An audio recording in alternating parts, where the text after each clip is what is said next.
What happens when Hollywood royalty meets reality television's biggest host, and the cameras capture every second of an absolute meltdown? In just 37 seconds, one comment would turn a simple interview into the most shocking moment in talk show history. Andy Cohen has seen it all. His show has hosted everyone from A-list celebrities to reality stars who thrive on drama. But nothing could have prepared him for what was about to unfold on this particular evening. The stage was set, the audience was buzzing with excitement, and the guest walking out to take her seat was none other than Meghan Markle. She entered with an air of confidence that filled the entire studio. The audience applauded as she made her way to the guest chair, her smile wide, but somehow not quite reaching her eyes. Andy stood up to greet her, his trademark enthusiasm on full display as he welcomed her to the show. "Welcome, welcome. So great to have you here," Andy said, gesturing for her to sit down.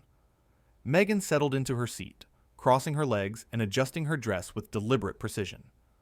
"Thank you for having me," she replied, her tone pleasant, but with an edge that Andy immediately picked up on. The interview started smoothly enough. Andy asked about her latest projects, her life, the usual talk show questions that guests expect and come prepared to answer. But there was something in the way Meghan responded to each question. Every answer felt calculated. Every pause seemed loaded with unspoken judgment. "So tell us about your new venture," Andy prompted, leaning forward with genuine interest. Meghan launched into a rehearsed speech about her latest business endeavor, but she kept glancing at the audience as if measuring their reaction, as if she needed their validation with every word. Andy nodded along, doing what he does best, keeping the conversation flowing and the energy up. Then came the shift. Andy asked a question about her past work in television, a simple question that any host would ask. It was harmless, just a way to connect her past to her present. But Meghan's face changed. The pleasant mask slipped for just a moment, revealing something cold underneath.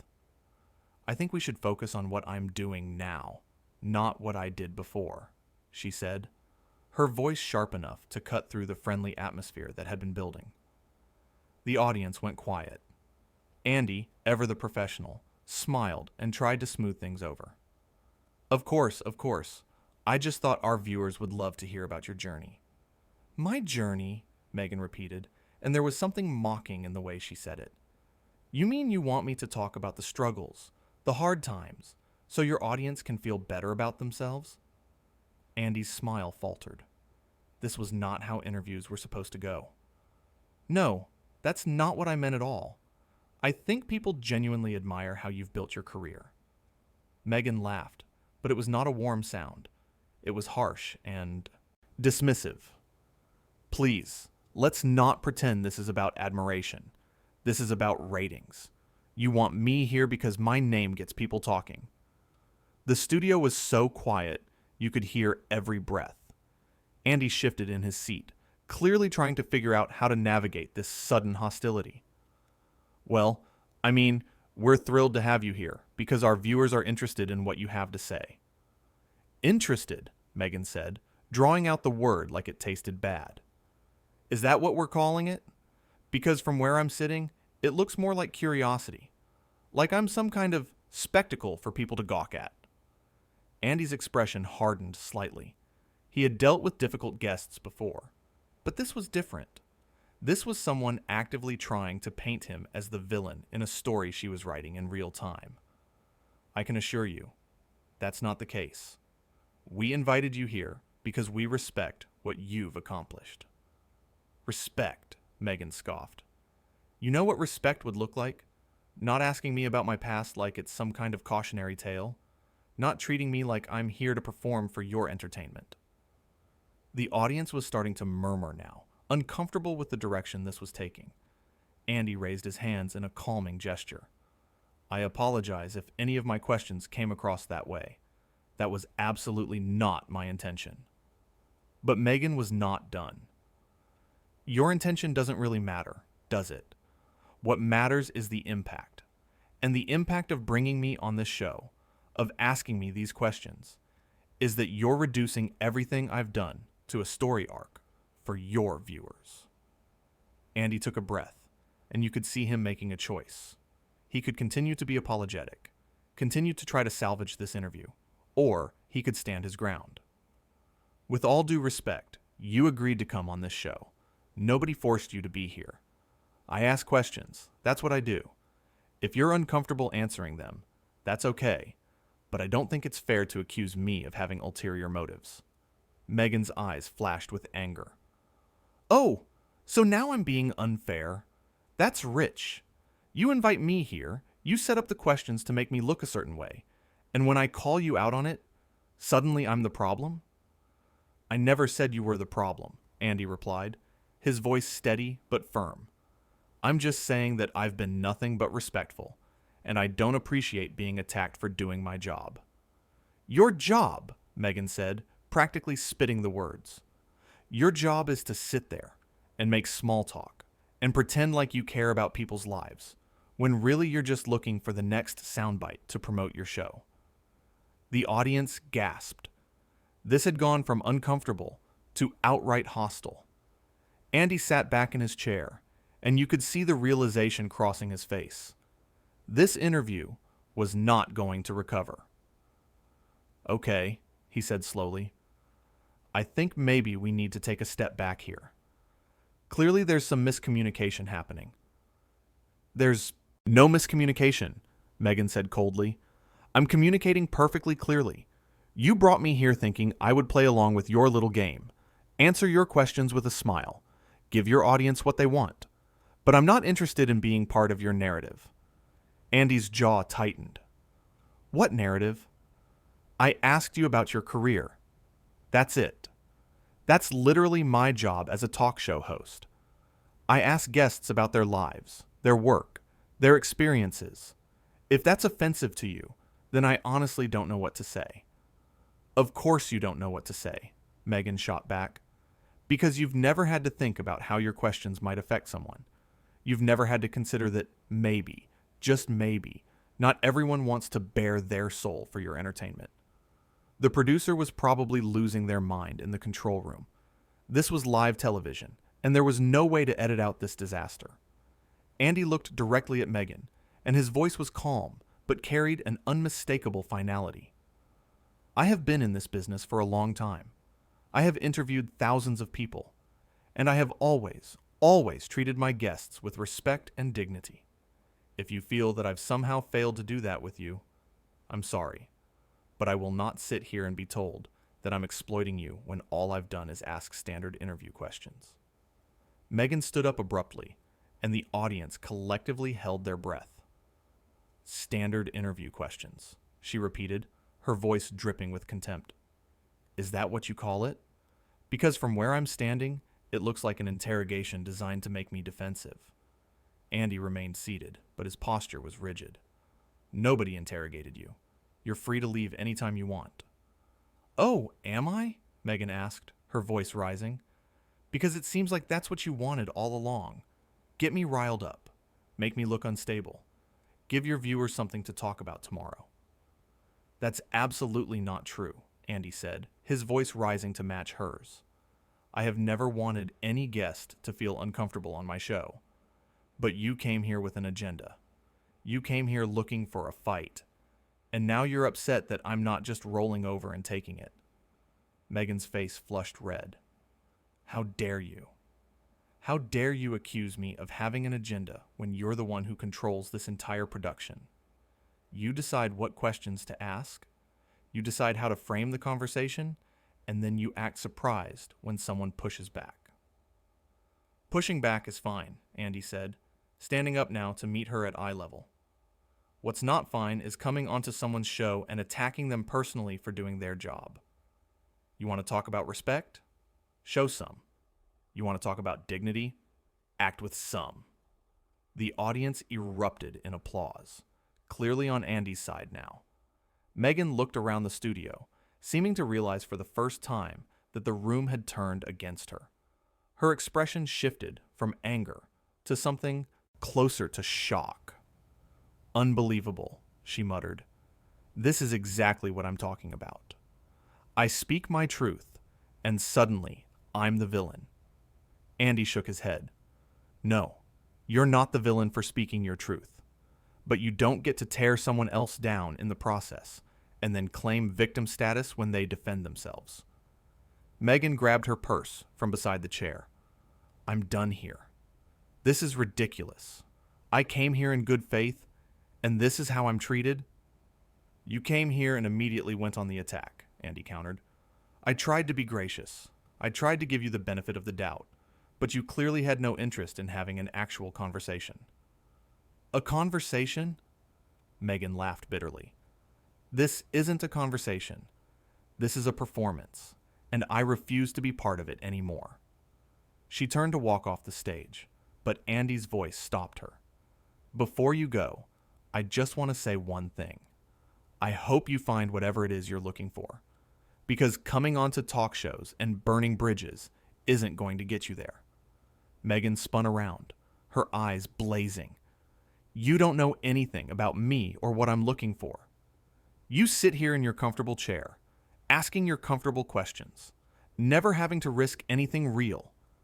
So don't lecture me about bridges when you've never had to build any. I build bridges every single day, Andy replied quietly. That's what this show is about. Connecting with people, hearing their stories, finding common ground. But you can't build a bridge with someone who's determined to burn it down before it's even finished. For a moment, neither of them spoke. The studio was frozen, everyone waiting to see what would happen next. Then Meghan shook her head slowly.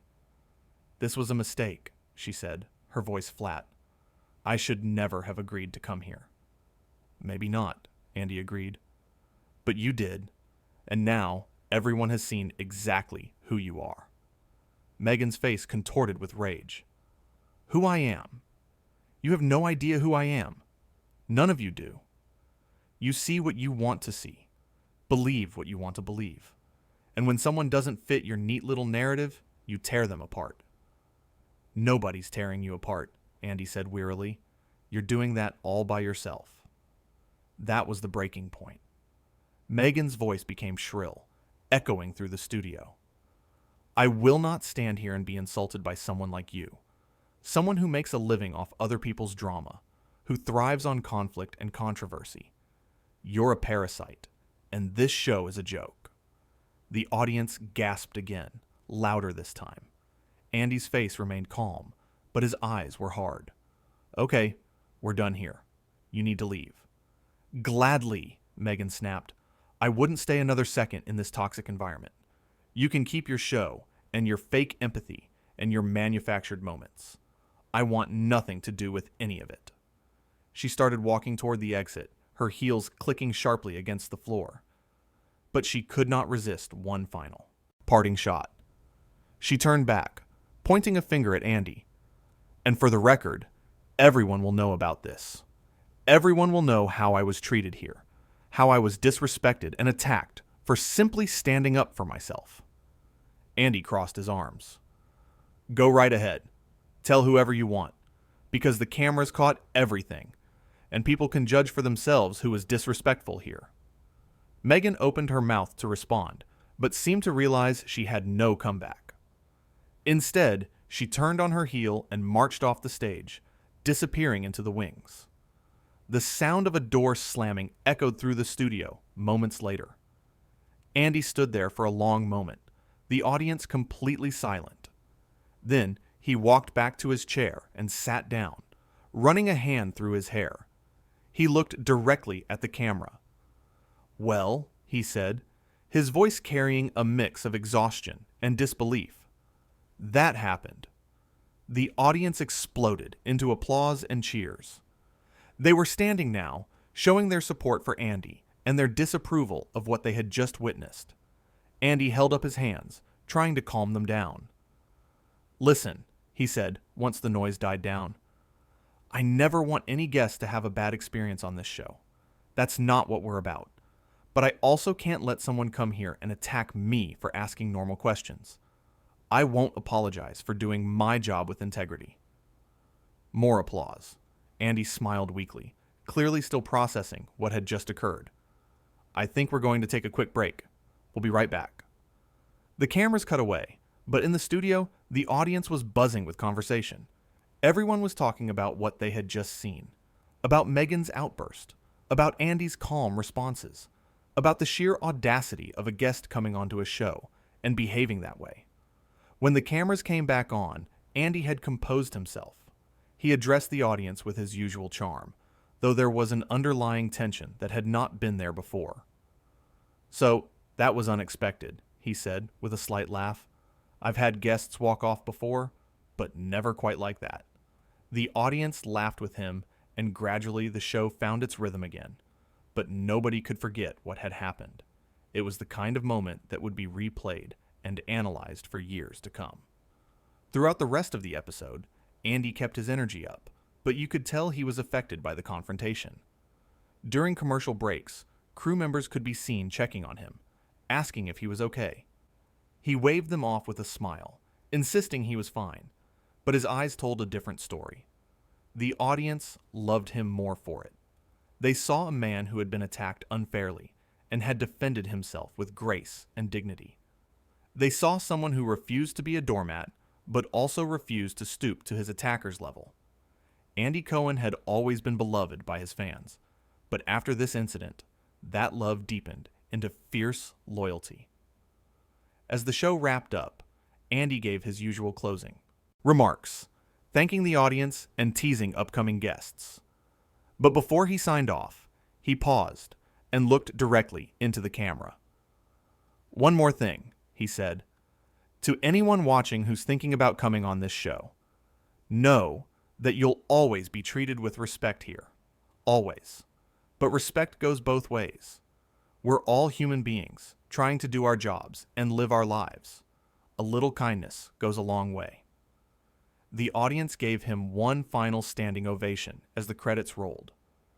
Behind the scenes, producers were already fielding calls from media outlets wanting to know what had happened, wanting statements, wanting interviews. The clip would be online within minutes, shared across every social media platform, dissected and debated by millions. But in that moment, standing on his stage with his audience supporting him, Andy Cohen proved something important. He proved that you could stand up for yourself without losing your dignity, that you could call out bad behavior without becoming the villain, that sometimes the right thing to do was simply to hold your ground and let the truth speak for itself. The studio audience filtered out slowly, still talking animatedly about what they had witnessed. Many of them pulled out their phones immediately, texting friends and family about the drama they had just seen unfold live.